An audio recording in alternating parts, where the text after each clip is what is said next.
Once again, a pleasant good morning, my sisters and brothers. Good morning, Father. Salamat sa dakilang araw na to. Piniribang natin ang dalawang apostles, no? Yung dalawang haligi ng simbahan. Sabay piniribang. Pero meron silang sariling piyesta rin nila, di ba?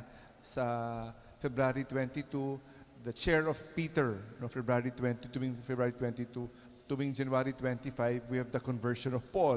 No, so meron silang kanya-kanyang piyesta. Pero ngayon, bakit pinagsama sa araw na to yung dalawa? No? Kahit na meron silang sarili. To show us the symbolism of the church. Bakit? No? Ang simbahan, like Peter, si Peter who is for those who are in the church, no? Those who are called the Jews. And then later on, si Paul, hindi lang yung para simbahan, lumabas sa simbahan, the missionary church. Kumbaga sa atin, no, so tinatawag pareho yung mga naglilingkod dito at yung naglilingkod sa labas. No? Kasama lahat kasama. For example, yung mga naglilingkod sa simbahan, no, nandito, pero may iba naglilingkod sa simbahan sa labas. No, there's the missionary church. So they represent Peter and Paul. No? So they represent all of us. Kaya itong dakilang kapistahan, ang pundasyon ng simbahan, yung mga naglilingkod dito at naglilingkod sa labas. No? Part and parcel of the whole church. And we thank God for this. Ibang-iba yung ugali ng dalawang santong ito. No? Si Peter, pabago-bago. No? Kaya ang simbolo nga ni Peter, di ba?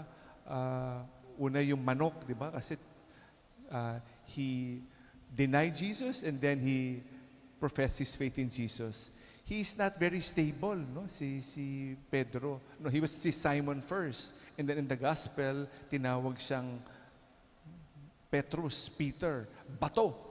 No? Pabago-bago nga siya eh. Hindi siya kasing lakas ni Paul, no? But we will explain even further, no?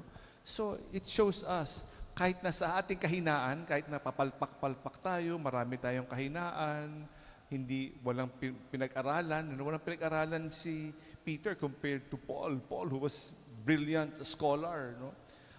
So it calls, all of us are called. Basta sa kamay ng Diyos ilagay natin ang ating karunungan, ang ating lakas, siya ang bahala, no? In Peter. And then si Saul, later on became Paul, no? Very, very learned, no? Pero siya'y pinili rin para maging pangalawang haligi ng ating simbahan. Kaya yung dalawa pinagsama sa araw na to. Lahat tayo tinatawag, no? Sa loob, sa labas, may alam, walang alam. Lahat tayo tinatawag para maglingkod sa Panginoon. All of us. And that's what the church represents. It serves all, no? Hindi pinipili. And we thank God today for these two pillars of the church, haligi ng ating simbahan, si Peter and Paul. And what was read in the gospel, you are rock, and on this church I will build my church, and the gates of the nether world shall not prevail against it. Hindi matitinag yung ating simbahan na tinatag sa unang papa, si Peter. And today, until today, our Pope Francis continues that same succession from the time of Peter till today, the first Pope. We thank God for our faith. We thank God for the foundations of our faith. We thank God for the rock, the solid foundation, our faith. And we thank God for all of this today. Salamat sa Diyos.